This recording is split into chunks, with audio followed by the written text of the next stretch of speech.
President Trump and the United States face three immediate tests that will profoundly affect our security and that of the free world.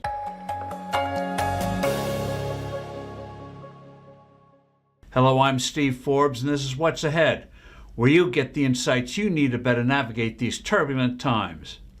The three big tests we must deal with are well known: Iran, Ukraine, and Taiwan. China, despite economic woes, is intent on replacing the U.S. as the Earth's dominant power. It is relentlessly building up its military and attempting to expand its influence around the world despite occasional setbacks.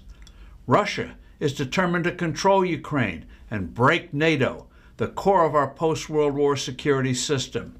That would return us to the kind of national rivalries in Europe that led to 2 world wars. Iran's terrorist imperialist regime believes survival in the current war would be a victory, enabling it to have veto power over the crucial Strait of Hormuz and eventually become the dominant power in the Middle East again, while murderously spreading its diabolical religious fanaticism everywhere. The policy implications of these tests are clear, but that doesn't guarantee that we'll pursue them with patience and determination. Negotiations with the mullahs is a fool's game. These fanatics will not abandon their fantastical ambitions, no matter what they promise. The bottom line is that anything less than the ultimate destruction of the government of malignant mullahs would be a disastrous setback, showing our adversaries and friends that we no longer have the stamina and sense of purpose to be the leader and enforcer of a benign world order. That's why President Trump must authoritatively address the nation behind his desk in the Oval Office on the stakes involved. That would put the temporary rise in gas prices and the inevitable surprises in warfare in the context of the crucially important issues at stake here. A bad settlement in Ukraine would be a profound setback for the free world. Putin senses that the White House regards this war as a distraction, a nuisance, standing in the way of lucrative commercial and energy deals. He thinks this administration has no grasp of the strategic importance of the outcome of the Ukraine war, and that therefore Washington will soon be hitting Kyiv hard to give in to the Kremlin on key issues. Despite insufficient help from the U.S. and certain... Steve Forbes just laid it out in plain language. A 2-time Republican presidential candidate, the chairman of Forbes Media, a man who has defended conservative foreign policy for decades, looked into a camera and said the United States is at risk of proving to every adversary on Earth that it no longer has the will to lead. And the timing could not be more brutal.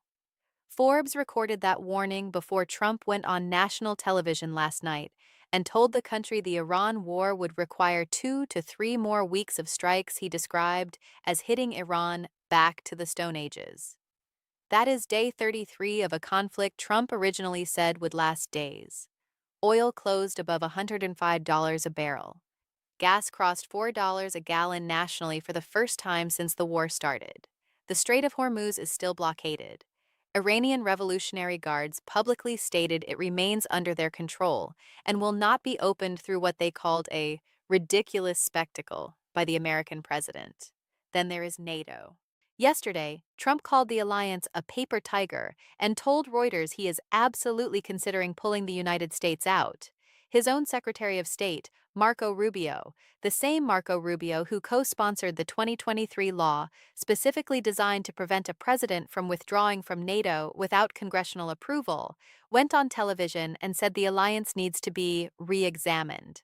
Forbes warned that abandoning allies would return Europe to the kind of national rivalries that produced 2 world wars. Trump's response was to tell the Daily Telegraph that Ukraine wasn't our problem. European countries. Ukraine lately has achieved remarkable battlefield successes against Russia. It has also been inflicting genuine damage on Russia's energy infrastructure, Moscow's principal source of income is oil, and certain defense factories. Give Kyiv the tools in sufficient quantity and it will do the job. President Trump will be meeting with Xi Jinping in May. The Chinese strongman believes Trump isn't willing to defend the island of Taiwan if it is attacked. Such an assault need not be an invasion, but rather a blockade that could only be broken by military force. So Xi will try to change traditional U.S. language regarding the status of Taiwan to signal that its days of self-rule are coming to an end and that other nations had better get on the good side of Beijing. That would be an unmitigated disaster for us and the free world. President Trump must be unambiguous about Taiwan. No forcible change will be tolerated.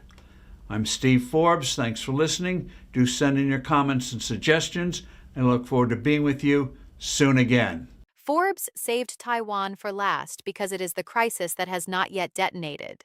But the fuse is burning. Trump was supposed to meet Xi Jinping in Beijing last week. He postponed to May 14th because of Iran. That delay tells Beijing everything it needs to know about American bandwidth, and Xi is already moving. Last week, he invited the leader of Taiwan's main opposition party to visit China for the first time in a decade. U.S. senators who visited Taipei this week urged Taiwan to pass emergency defense spending immediately. A Newsweek analysis published yesterday argued the Iran war has fundamentally rewritten the Taiwan playbook, exposing how quickly a superpower can become overextended. Forbes said Trump must be unambiguous about Taiwan, but the last 33 days have been nothing but ambiguity. Ambiguity about war timelines, ambiguity about alliances, ambiguity about what America is willing to defend and what it is willing to abandon.